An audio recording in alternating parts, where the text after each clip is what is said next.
Hey, good afternoon, everyone, to the weekly Bearcat chat. Today's special guest is a longtime dear friend of mine and longtime agent.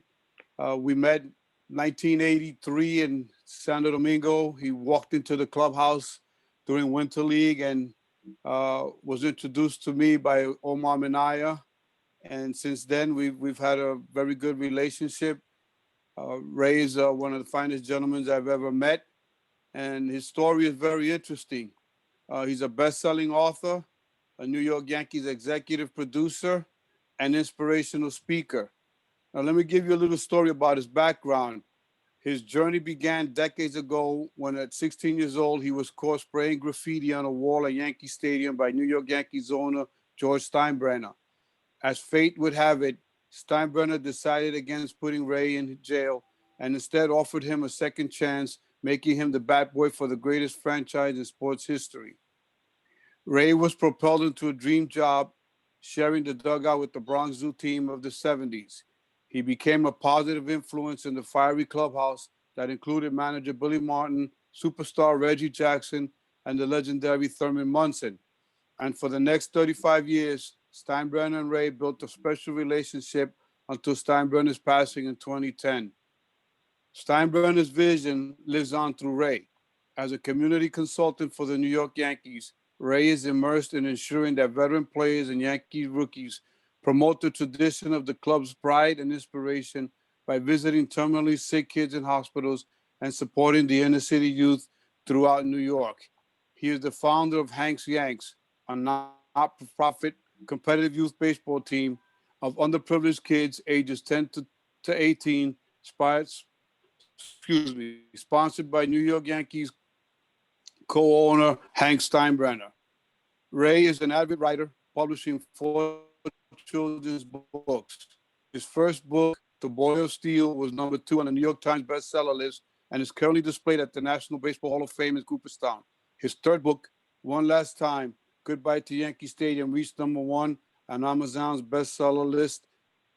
In 2012, he published his memoirs, Yankee Miracles, Life with the Boss, and co-wrote a children's holiday book with Yankees pitcher CC Sabathia. As a film producer, Ray developed the full-length animated feature film, Henry and Me, about a boy's magical journey as he battles cancer, based on his children's books. Voices for the animation include Richard Gere, Cyndi Lauper, Chaz Palminteri, Danny Aiello, Luis Guzman, and Paul Simon. Ray is also the associate producer and co-stars in the film Stand, starring Sofia Vergara and Joe Manganiello. Ray is a member of the International Latino Hall of Fame and the Ted Williams Hall of Fame for his humanitarian efforts with children around the country. In 2007, the Department of Homeland Security honored Ray for his leadership in the Hispanic community and the impact he has made on American society. Additionally, Ray can be heard on weekends on Impact on ESPN Radio, 10:50 a.m., talking baseball and entertainment. He writes a weekly column for the New York Sports Day, www.newyorksportsday.com/category columnist Ray Negron. He also writes for Baseball America and Newsmax. A powerful and inspirational speaker, he passionately shares his amazing journey, revealing his experience with the Bronx Bombers, special relationship with Steinbrenner, and what it's like to hang around some of baseball greats. And I want to add that Ray is also a substance abuse counselor, as he mentored Dwight Gooden and Darryl Strawberry when they were going through their trials and tribulations. He is also an advisor to Reggie Jackson in his business dealings. So without further ado, my longtime friend and former agent, Ray Negron. You're muted. Let's see. Thank you very much. That was very nice. Since you said all of that, I don't have to say anymore. Thank you. I'll see you next week. But it's good to be on your program, Baruch College. I've always been a big fan of Baruch. And as I said earlier, I got my very first base hit in college at Baruch. So, you know, I welcome that because it probably helped me get drafted at the time. I was actually the second round draft pick for the Pittsburgh Pirates in 1975. And that was a great experience for me because of, you know what, it was the first time that in my life I knew that you can do anything if you try hard enough. Because I never in my wildest imagination thought that I would ever get drafted, let alone play professional baseball. So, as I said before, it was a great experience and it led me to do a lot of different things, including be a sports agent and be able to represent Mr. Torres when I was a sports agent and he was with the Dodgers. And when I first saw your teacher slash coach, I really thought that he was going to be like the next Juan Marichal, and I was going to make $1 million. So, but unfortunately, you know, we fell just a little short, you know. But again, it was a nice experience, and all of that, like you said, Mr. Steinbrenner, the fact that he found me in the streets of the Bronx and gave me a life by initially starting me as a bat boy was greatest thing that could have happened to me, because even to this day, I say the best job I ever had or have will always be that of the New York Yankees bat boy, believe it or not, because it was, you know what it is to be sitting in the dugout and you're watching Reggie hit 3 home runs in a World Series game, or you're watching Thurman Munson hit the longest home run in a playoff game in 1978. And just to watch the great Bobby Mercer drive in 5 runs to beat the Baltimore Orioles 5-4. And he did it because of the passing of his friend Thurman Munson. I mean, it was that night that I actually, because of the Yankees and baseball, it was that night that I knew that there was a God. Because that after we buried Thurman Munson in 1979, when we went back to the stadium, Steinbrenner was saying, we don't have to play if you don't want, and everybody to a man wanted to play. And you know what? Like Lou Piniella was like gone, he was emotionally drained. But Bobby Mercer says, no matter what, I'm going to play. And then what happened was, all of a sudden, even though he had no energy, no nothing, but he would hit a tremendous home run. He would drive in 5 runs, including the last 2 in the last inning with 2 outs in a situation where they usually would have pinch hit for him. But Billy Martin said, no, you win it for your guy. And again, excuse me, I still get emotional because I know how that night was and how we were so hurt in losing Thurman. And Bobby, no matter what, you knew what he was going to do. And he did it. And it was like, I knew after he got that big base hit, like I just looked at the sky and I said, my God, you really do exist. And it was the most incredible thing that to this day I had ever witnessed in anything, let alone a baseball game, because it was bigger than baseball. You know, it was about life. And it was about the pursuit of happiness, because for a moment we were happy again after Bobby got that last base hit in that game, you know. And so to this day, I try to honor, number one, George Steinbrenner and everything that he's done for me and people like me. And I honor the memory of Thurman Munson because he was my friend. And, you know, I used to drive him to the airport. I mean, he died because he loved his family so much that he wanted to fly home in his private plane as much as he could just to be able to put his kids to sleep. Can you imagine? And to this day, his son, Michael, who is probably 40, 42 years old now, and to this day, he has to carry that pain that his father died for them. You know what I'm saying? But Thurman would not have had it any other way. And I used to drive him to the airport, and we used to talk about that over and over. He once asked me, "How come you always want to drive me to the airport?" And I said, "Because come on, man, I'm a teenage Puerto Rican in the Bronx. Where else am I going to get a brand new Cadillac to drive around?" And he just laughed and said, "Man, you are always crazy," you know. And these, you know, I miss him to this day. I miss him to this day, and that's why I try to stay in the Bronx as much as possible, even though I live in Long Island. But it's just the history of the Bronx, of Brooklyn. Those two boroughs are just like incredible, and the aspect of, I know it's tough. There are gangs, things to that effect.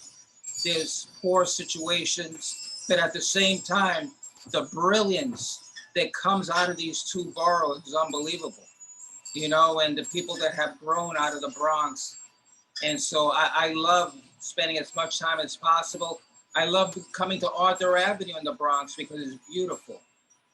And I love hanging out at Gino's Pastries in the Bronx, because this is where the greats, even though they're multi-millionaires and all that, De Niro, Pacino, Chaz Palminteri, they all get their pastries, they all get their cappuccino out of here. You know what I'm saying? On any given day, you're gonna run into one of these guys in here, and it's like, is that who I think it is? Yes, it is. And they come here with pride and fun, and it's great. And you know, I've actually have done a movie in this place and in this borough, and I love it. I love it, and I just love the aspect of being in baseball and actually being in film, you know, and realizing that in life you can do anything if you try hard enough, anything. And if you mess up, it's on you. It ain't on nobody else. It's on you. You know, when I go through situations, somebody says to me, "Ray, aren't you angry with so and so because this happened?" And I say, "No, because what role did I play in it?" Okay, and that's what life is. Life is about looking in the mirror and facing the aspect that it's about you. It's about what you can do, and it's about what you can't do. You know, and that's what it is. And like and I'll give you an example of that. When Mr. Torres finished playing baseball, I'm sure he wondered, what am I going to do with the rest of my life? And if you were going to say that you're going to go into this time tunnel and look 25 years later and see where you're at that time, you would have said, "Nah, no way, no way." And so I look at Jose today and I say, "Man, I am so proud of you. I'm proud of what you have done. I'm proud of what you're doing. I'm proud of where you are. And I'm proud of the fact that you can be a great example to all the kids that you deal with. Because number one, you did something. You were a professional baseball player, and no one can ever take that away from you. And you play for an organization that today they're the world champions. You know what I'm saying? And you was a part of that. So I mean, I think that's beautiful. I think that that's beautiful. And I think that your school and all the students there should be able to look up to him and say, "Hey, thank you for being here." And just with that being said, John, if you or your people have any questions per se, I mean, hit me. Yeah, if anybody, for all the people on this call, if you have any questions that you would like to ask, feel free to use the chat, and I will, I will talk out the things.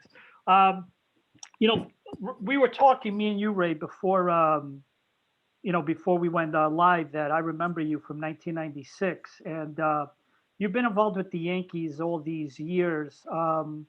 What's different about, and my question is you've been with a lot of players that have had their ups and downs.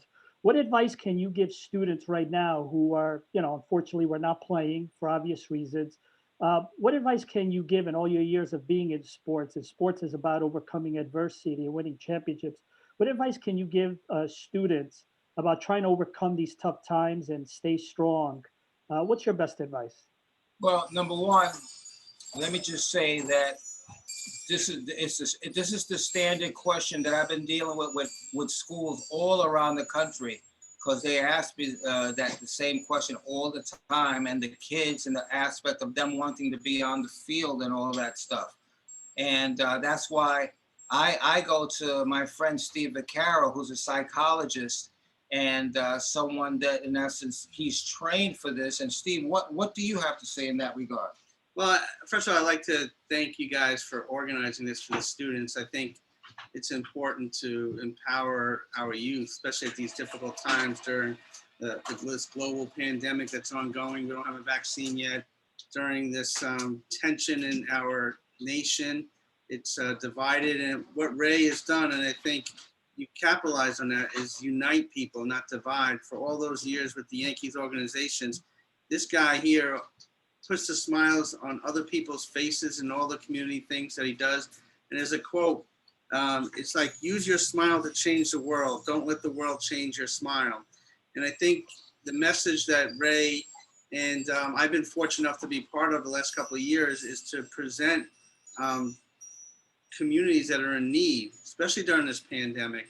So it is difficult times. It's difficult for our youth, but it's also a time to come together and understand that we can support one another. No matter where you come from in life, no matter what your beliefs are, it's time to really unite and support each other. And I think higher education is definitely the way to go with that, and to do community work, to see, look at the neighbors, look at your neighbors, because sometimes they're struggling, you may not know it.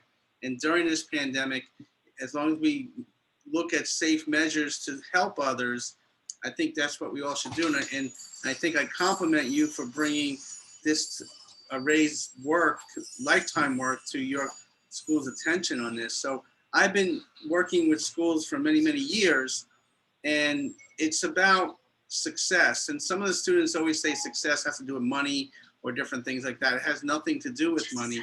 It has everything, how you pay it forward, how you live your life, how you build that legacy, how you support others. And with that success, the money would come.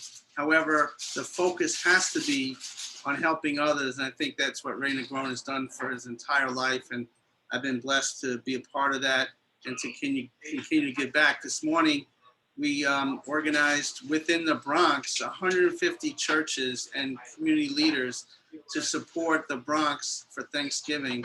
And this guy is implementing so many great things for his community. I think we all should take note of that. Well, thank you, Steve. And John, let me add that Steve is important to me because of the aspect of baseball has gone more into, that you hear about all the analytics and all that, which I hate with a passion, because baseball is a human game. It's a game of the mind, a game of the soul. And speaking about the soul, baseball also in the last 25 years got more involved with the whole aspect of using psychologists and sports psychology to, in essence, be able to use that human element. And so in essence, that's why Steve is important, not only to me, but all the different players that I put him in front of, to be able to talk about letting your soul go so that you can hit a Jose Torres fastball, okay? And all these things are important. And I like to say how I met Ray a couple of years ago as a psychologist. I was working with students that were in a detention center, and they were going to be released. I set up a job placement training for them before their release. And actually the day of, it was canceled. And I arranged the bus. I arranged for them to be released for the day and then to go back. So I scrambled around. I went to a local college on Long Island, and I saw that Ray Negron was doing a book presentation. Now, I've been a Yankee fan. I never met Ray. So I said, this could be an inspirational story for those students. So I went to Ray, and hands down, within 30 seconds, he says, bring on your students. It was 16 boys, and he put them during his book presentation, not just for the college kids, now for the boys that I was working with. He put them in the front row, He gave his inspirational speech at that time. He had lunch, he signed autographs, he took pictures. And at the end of the day, they were released, but 2 weeks later, they were returned, and 2 weeks later, they're released, and it changed the lives of those students. After that presentation, I went to Ray, and I was doing radio shows, and I asked him if he would come on my show. And he said, sure. So from that interview, from that initial interview, we've been friends, we've been co-hosts. I produced his play called Batboy. But more importantly, all the proceeds, the 100% of the proceeds of all the 20 shows that we did go to community efforts like families struggling with autism, or suicide prevention, or homelessness, or different things that folks are challenged with. And That's why I can't pay my rent. And that's why I got to buy his cappuccino here today. but it's really giving back with the foundation from the Yankees that you brought up, Mr. Torres, his initial relationship with George Steinbrenner. Nice. I got a question here from our Director of Athletics and Recreation, Heather McCulloch. What is the greatest leadership lesson / quality you could share with our student athletes, and in particular for those who aspire to be a captain on their team? For me, I feel that my leadership scenarios I got from my heroes. You know, I believe in heroes, okay? And they don't have to be George Washington or Abe Lincoln. It could be my uncle, it could be my father. And in my case, it was like Frank Sinatra was a hero to me. And why? Because when I met him, he was cool to me. He treated me like an equal. And that meant the world to me. You know what I'm saying? And every time I saw Mr. Sinatra, he was always like, so how are you doing? So are you believing in yourself? Are you giving it everything you got? And, you know, I mean, come on. That's Frank Sinatra. You know what I'm saying? And a lot of times they say sometimes when you meet your heroes, it doesn't work out. Well, I've had those moments. But in general, the ones that were cool, Billy Martin, the manager of the Yankees, treated me like a son. And the same goes for Mr. Steinbrenner, who can be he was the toughest man that I ever met, the toughest, but yet / the nicest, you know? And because of the way, not that he treated me, but the way he treated others like me, made him a hero to me, you know, and that in turn helped me later on from the standpoint that I took whatever good qualities that Mr. Sinatra had, Billy, Mr. Steinbrenner, any of those qualities that I can use for me. I tried to put it in the scope of my soul so that I could be a leader. And, you know, hey, I have a very sensitive side. I'm a sensitive guy. I cry, but I love to laugh. And I love to have fun. And I love to share. And so these are the aspects of what a leader is for me. You know what I'm saying? For you, it might be different. But for me, that's what counts. Because when I'm leading kids, when I was coaching, the important thing was I treated them like I was there. They were all my kids. And I used to tell them, today, leave your mother and your father at home. They don't count because you belong to me right now, you know? And when you go home, then I'll give you back to your parents. But until then, you listen to what I say because I'm gonna try to lead you the right way, period. And that's it. Thank you. Just a reminder for anyone that's on, if you want to ask Ray, our guests here, please let me know. Just put a question in the chat. And I have a comment that I wanted to read to you, Ray, from Isabella Mansour. Ray, hello. I just want to say thank you for sharing and for the great advice you gave. I appreciate how you stay in the Bronx because it's a part of you regardless of the flaws. Also appreciate how you put yourself in our shoes regarding the issues about the pandemic and sports playing. It's important to still be out there, even though it's harder, even if it's not on the field, but rather giving back. So that was a comment from Isabella. Thank you. God bless. No, I appreciate that, and you know what? I think that's what we're all doing. If you have a heart, that's what we do. Ray, I want to ask you that moment where Mr. Steinbrenner caught you graffitiing the wall? What went through your mind? What do you think was going to happen, being that he was such a tough man? Well, the first thing in my mind was, oh my God, the beating that I'm gonna get from my mother tonight, not my father, my mother. She's gonna throw me up against the wall a couple of times. Oh my God, please, just don't call my mother. You know, that's the first thing that came into my mind. And then I didn't really have much time to think, because I was actually put in a holding cell, and I was there for the longest 20 minutes of my life. But then all of a sudden, Mr. Steinbrenner came back, and for whatever reason, he said, "Give me the kid." And the police opened up the holding cell that they had there, and they let me out. And he took me into the Yankee locker room, and he told the equipment manager, "Give Ray a uniform, give this kid a uniform." And they gave me a uniform that belonged to a former Yankee at the time by the name of Jerry Kenny. It was a number 2 uniform. Yes.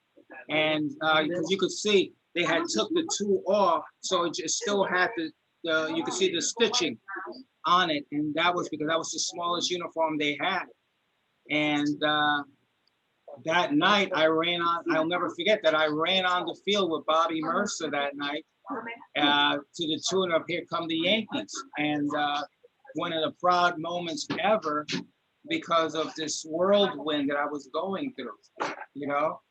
But basically that was the first thing that came into my mind. And then after that, everything just fell into place. Now, whose idea was it, besides Mr. Steinbrenner, Hank, to form Hank's Yanks, and what was the basis for your participation on the field? Well, what happened was I grew up with some very shady guys in my life. Okay, I really did. A lot of guys, they were drug dealers. They, you name it, and a lot of them ended up going to jail. Okay, and so what happened was this one guy that I knew, who had just came out of jail, I used to play baseball with him, and he kept on calling me and calling me and calling me. I was sitting with Mr. Steinbrenner, and he says, "How come you're not picking up your phone?" And I said, "Because it's a guy I don't want to talk to." And he says, "Why?" And he just came out of prison, and I don't want to be bothered, you know, this and that. And he looked at me, he says, "Look who's calling the kettle black. I can't believe you. I gave you a chance and you can't give this guy a chance?" And he embarrassed the heck out of me. And so he said, "Call him right now. Call him. Let's see what he wants. I'm curious." And so I called up the guy, and the guy had told me that he had been going to this batting cage with his sons, and they were all these good players, and that what could I do for them? So then after I hung up the telephone, Mr. Steinbrenner says, why don't you put him in some team or something?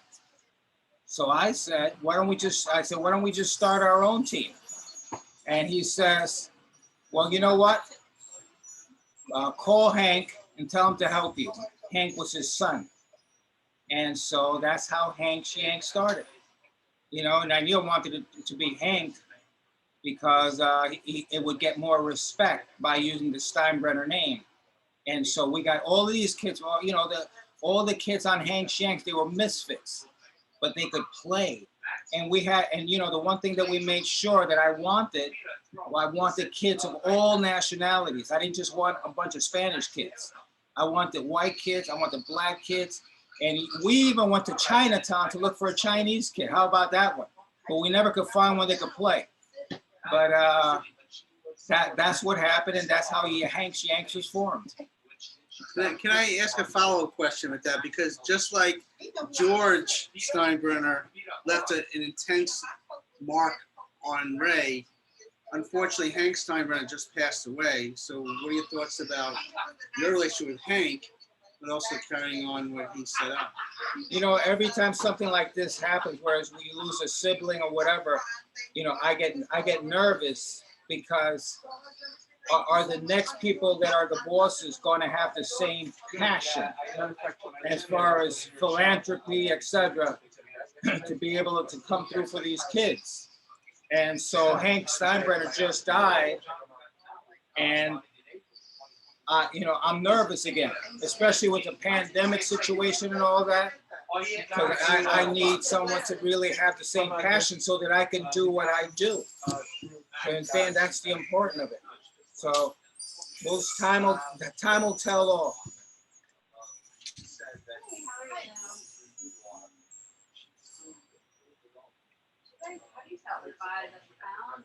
Okay, so I think we don't have any more questions. Ray, any final words? First off, thank you. I've come across your name many times, both in the press and during my 1 year with the Yankees. I was telling people that before we did it, that my Dwight Gooden autograph I got from you when he pitched the no-hitter. So, but yeah, you're obviously, you're obviously somebody that's been around, and you've been around one of the great institutions of New York. So we want to thank you for your advice and for your, your thoughts. And want to encourage everybody, if there's a name that Ray mentioned that you don't know, look it up. And I'm sure that all the names he mentioned today, you're going to find a lot of history. A lot of people don't understand the great history and the great place that the Yankees have. And the Yankees organization has also been incredibly great to the Bronx and New York City. Outside of Boston, I think a lot of people like the Yankees. Jose, yeah. I was going to say that for some of the people that remember out there, because this is the question that I get asked. As soon as I finish speaking at a place, as soon as I start walking away, people start asking me little scenarios. And one of them is Derek Jeter, okay? Derek Jeter was one of the finer guys that I met through the years. Great person, has a wonderful foundation called the Turn 2 Foundation, and just a good guy. And he belongs in the Hall of Fame, and I'm happy for him. Mariano Rivera, the same thing. Mariano Rivera, good guy, has done a lot of good things, and he deals strong. I'm sorry, something's in my nose. And he deals strongly with his church and the people. And I'm proud of those two guys because I saw them come in as kids, and I saw them leave as men. And so I'm very proud of that. Another guy who I saw come in as a kid and leave as a man is Don Mattingly. Again, he just won Manager of the Year yesterday. And just the fact that he's a good person, and the one thing that you can get out of the game is as long as you're a good person, and whether it's in sports or in entertainment. I've been blessed to have done quite a few motion pictures and work with some of the greats, including like Chaz Palminteri or whoever the situation may be, Francis Ford Coppola, you name it, Richard Gere. Good people. And that's why when you stay in the game a long time, it's because you're a good person per se. Because it's really hard to beat up on a good person. Especially now. Okay? Especially now. And I have to introduce somebody, an institution. Where is Jerome? Jerome, come here 1 second, real quick. This guy is a legend on Arthur Avenue. Arthur Avenue is one of the most famous streets in New York City. And this gentleman over here is a legend. They call him the mayor of Arthur Avenue. If you ever saw the movie A Bronx Tale, this guy, here he is. I just hung up a chat too. These are old Baruch College, Jose Torres, John Neves, and everybody over there. Say hi to them. How are you guys? And how long have you had this place? This year we're celebrating 60 years. 60 years, and he's only 50-something. Yep. A pandemic celebration we're doing. Yeah, Hey. we're having a big party. Ray's the only one that showed up. Hey, if any of you like cappuccino, the greatest, I've been all over the world. The greatest cappuccino in the world, including Morris and Venus, is right here in Arthur Avenue, Gino's Pastries in Arthur Avenue, which is made by his better half, Joanne. Okay? Joanne. And that's the story. Listen, guys, if you ever come by, just mention Ray's name. We charge you double. No, seriously. Actually, Ray has his own pastry named after him. That's right. The Ray's Leche. Yeah, because Jose, they make tres leches here, which is a Dominican. Which is, yeah, really Amazing. good. Yeah. Really So, good. tres leches, they call it raised leche. Okay. Hey, Ray, I got a question from Isabella Mansour. She wants to know about A-Rod. Go ahead. Well, okay. Let me just say this. What are your thoughts on A-Rod? Let me say this about Alex Rodriguez. Right there. When I needed money, well, I'll tell you what happened. There was a bunch of kids that were sitting outside Yankee Stadium, and they couldn't afford to go in. I used to sneak them in the park all the time. They loved to play baseball, okay, but they couldn't join leagues because they didn't have the money. The funding, yeah. So I went to Alex Rodriguez and I told him about those kids. I went to some other players who told me to go to their foundation or this and that. I ain't had time to waste on that. What, I gotta go sit in a board and beg? I wasn't gonna do that, okay? And so I went to Alex and I asked him, and you know what? For 10 consecutive years, including the years that he got suspended, for 10 consecutive years, he gave me over $10,000 every year to put those kids into Little League programs.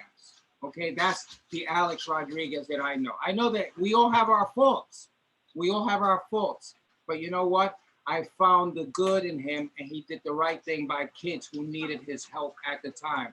And you know what? 10 years later, that 14 and 15-year-old kid is now 25 and 26, and he remembers that Alex Rodriguez put him through Little League, you know, period. Excellent. We had, well, I think you probably said it, but somebody was asking, what's your favorite pastry at Gino's? But I think we now know the Ray Leche, correct? Leches, man. Tres leches. I can't get him to eat a cannoli. Forget No, tres leches. it. You can't get him to eat a cannoli. He asked for a fork and a knife. Fork Forget it. I about walk it, you in know. and don't ask me what I want. Just put it on the table. Joanne, put it on the table. Joanne, bring him a Give raised my- leche. and Bring my him a raised cappuccino. leche. Oh, you got I'm one telling left, you. too. The best. What, cappuccino and tres leches come in here. Unbelievable. Ray's here. He gets here at Christmas and he stays till. Actually, no, he Well, comes until the baking powder is finished. Because he comes on New Year's. He stays till Christmas. Excellent. Jose, any more questions? Jose went to the bathroom. We'll be right back. Listen, I want to thank you all for coming on today and giving us some of your valuable time. The student athletes that we have on here, as well as administrators, really appreciate the great advice that you give and your perspectives. When you think about people who have been down and out, and you think about people who have been at the very top, I mean, to have been at Yankee Stadium and seen Reggie Jackson hit those 3 home runs, and by the way, on the first pitch, each one, correct? Right. Yeah, First pitch. three Oh, pitches. was it? I didn't realize. Yeah. I never knew that. Oh, wow. Yeah, think about that for a second. So you've obviously seen it. So we want to thank you for, giving us your wisdom. And yeah, go ahead if you have any more questions. Ray, Steve, I have a question from my assistant coach. He asked, some athletes have tremendous talent, but it doesn't transfer, but less talented athletes strive. What is the core values that allow for their success? That's Steve. Well, I think, talent, obviously physical talent is important, but the core values, if you have it inside yourself to give back and to help others and to have that strong foundation, either intact families or, divorced family situations, you have to build that within the community work that you do around your coworkers, around your colleagues and friends. So it's important to build upon your strengths. There's a lot of people out there, a lot of haters out there that's going to focus in on your negativity. So you have to be strong within yourself to find out what your strengths are mentally as well. Then it's important, if it's sports or anything, to develop a routine. So consistency is important. So reiterate your goals. You could write them down. You can put them on the wall.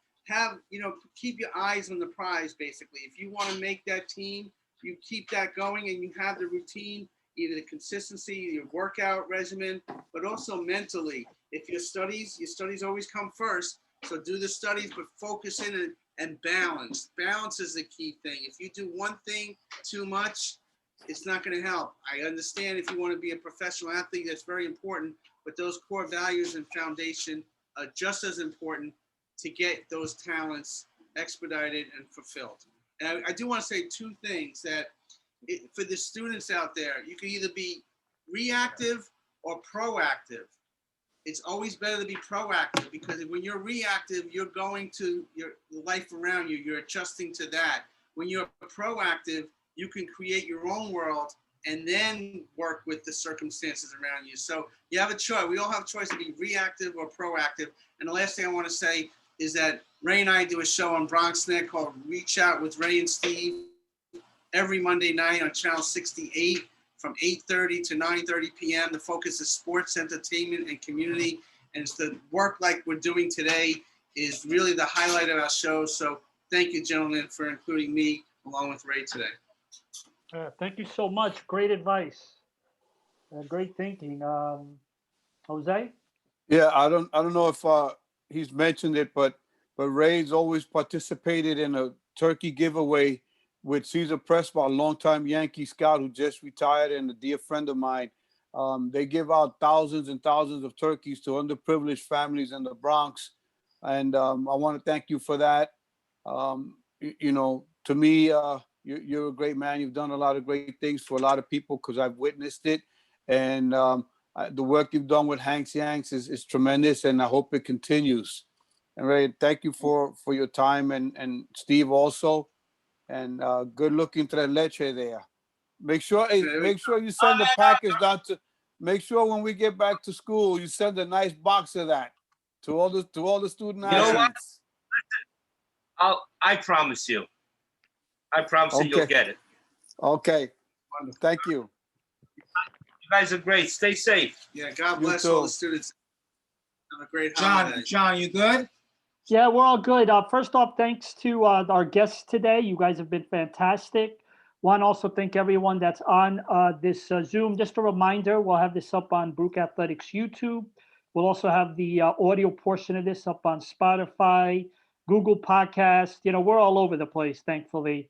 And I want to say thanks to everybody for listening. Stay safe, and we'll talk to everybody real soon. John, before you leave, Carmine, come on over. I want you to meet our director, who just graduated from. Where did you graduate from? The New York Conservatory for He Dramatic can't Arts. hear you. The New York Conservatory for Dramatic Arts. Okay, he's our director. He's 20 years old, and again, like your kids over at Baruch, you know, just a kid with a dream, and so he's in essence, you know, trying to go to that next level. He wants to be the next Francis Ford Coppola and Al Pacino. Well, he got good advice. He got good advice. Oh yes, he did. He got good advice from Chaz Palminteri, who spent time with him, and I love that part of it. And that's what I said to you before. Who are our heroes? Heroes are the people that, in essence, will give you time, who give a damn, you know, who give a damn about our young people.